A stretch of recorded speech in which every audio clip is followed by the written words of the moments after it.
Hey everybody, it's Red Destiny's mom again, here to talk a little bit more about Skyrim mods. And today what I wanted to do was just give you guys the top 3 reasons why I prefer Mod Organizer over Nexus Mod Manager.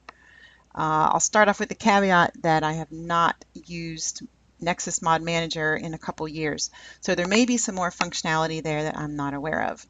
But when I discovered Mod Organizer and kind of got into a little bit more, I guess, in-depth modding, I realized that this tool was actually, I thought, a lot better for what I wanted to do than the Nexus Mod Manager was.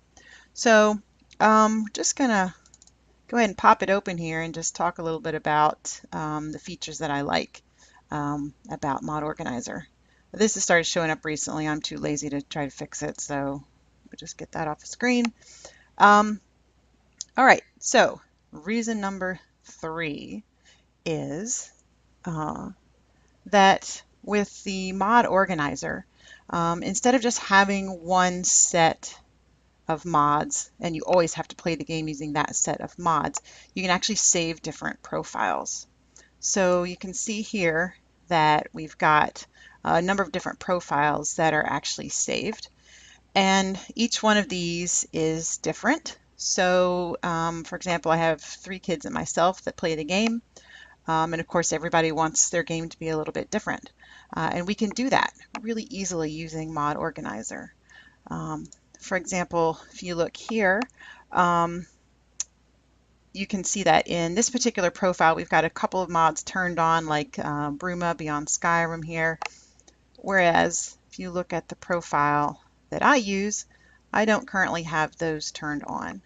So it makes it really easy for each person to have things turned on and off according to what they like. Or if you're just one person playing, you could set up 5 or 6 different profiles just for yourself so that you could have the game set up in different ways. So that's it's a convenience, right? But it's a really awesome convenience to have, especially if you have more than one person who likes to play the game. Oh, and the other thing too is each one of these has its own set of saves within it. So just pop this open and we can have a look here real quick. Right, so this one actually has a whole bunch of characters associated with it.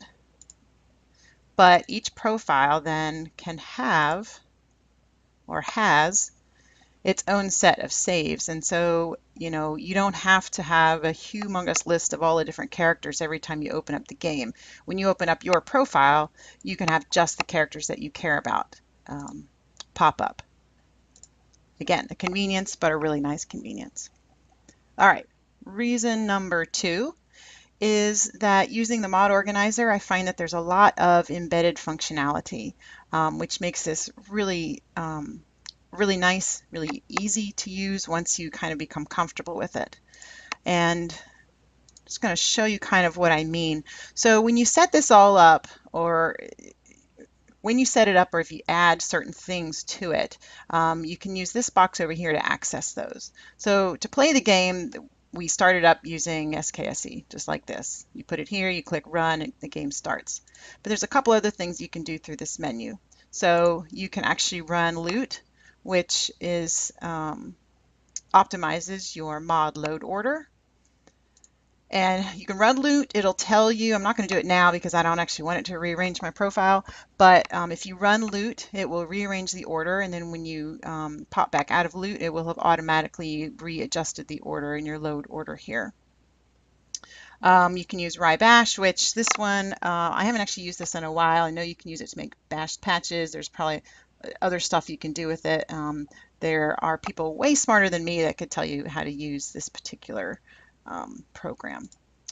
One that I do use fairly often is Test5 Edit, and I really love having this in the game because essentially when you open this up, you can see the guts of all the mods, if you will, and you can make quite a few changes using Test5 Edit and not have to worry with the Skyrim creation kit at all. In fact, I've done everything I've done so far to change mods and add things and tweak things around has been done using this. I actually haven't even learned how to use the creation kit yet. So, I mean, shame on me. I hear it's not that difficult, but there's only so much time in the day. So maybe I'll do another video at some point and just kind of walk around through Test 5 Edit. But one of the things that's cool just about having the mods loaded up through Mod Organizer is it's really easy to see which mods are conflicting with each other. So if you come over here in the mod list and you click on any given mod, let's see, let's pick one here like this one because it gets overwritten a lot. If you click on any mod, you can see the colors all start to light up here. And what this is telling you is which mods are conflicting, first of all. So whether it's green or red, it means that there's a conflict. But it also shows you really easily and really quickly which mods are winning and which mods are losing. So with Mod Organizer, nothing is actually ever overwritten unless you go in and very specifically do that on purpose. What Mod Organizer does is you have a list of all the different things here, and whichever is last on the list or loads last is the one that wins. So it makes it really easy to, again, kind of keep track of things and change things if you want them. So I'll kind of just show you an example here. If we come down, I'm going to grab a couple, let me find a couple of mods here. This will be a really easy example. If you click one, hold Shift, you can select multiple mods at the same time, and then you can just hold them and drag them to change position. I'm just going to drag these up here real quick so we can see. Here we go. I'm just going to put them right here so we can see that if you look at this one called Better Circlets, so this makes the little head circlets that you wear look better. And this particular mod has two conflicts, or two other mods that conflict. One is green, one is red. The green one actually means that the Better Circlets is overriding the optimized vanilla textures. The red one means that the new jewels for circlets is overriding the Better Circlets.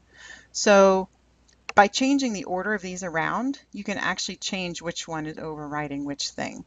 So let's just open this real quick. I can show you. If I opened up Better Circlets, and if you look on the conflicts list, you can see that Better Circlets is overriding all of these files that are provided by the optimized vanilla textures, but it has this one file which is being overwritten by the new jewels for circlets.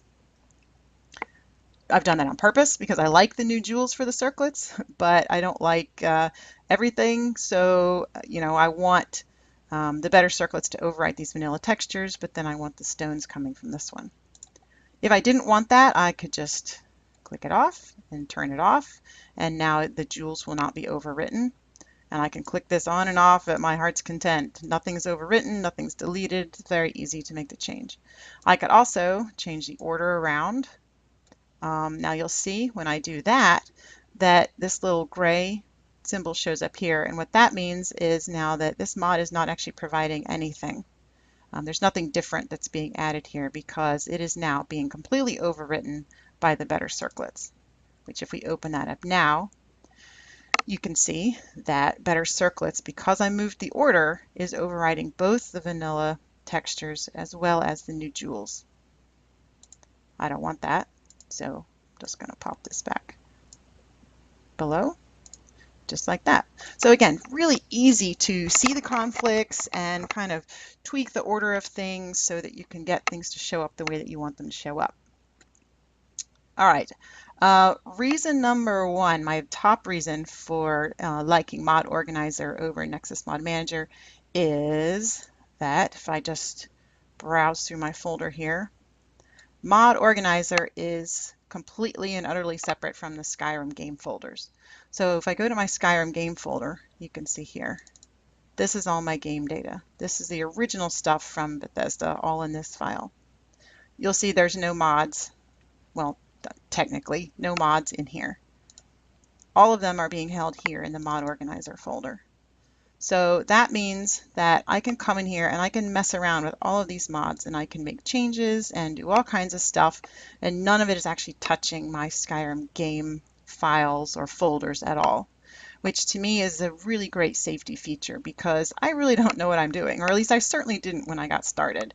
And so it was really important to me that I didn't completely screw up my entire game.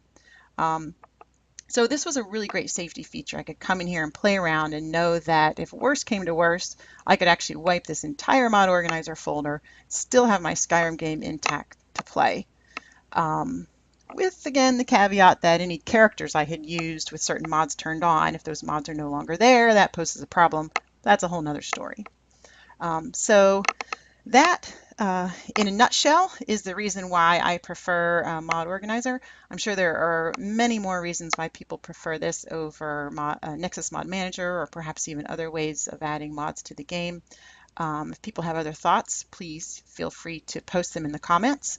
But anyone who is particularly just kind of starting out with modding, I would encourage you guys to really have a look at Mod Organizer. It seems a little more advanced to use, I guess, when you first start thinking about it or looking into it. But I find that it's been a much safer way of doing things for me. And once you kind of figure out the navigation, I think it's actually easier to use in the long run. So I really would encourage folks to have a look at this if you're seriously interested in modding the game.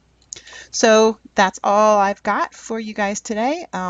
Be back with a little more about mods and hopefully more information in the next video. All right, have a great day. Thanks.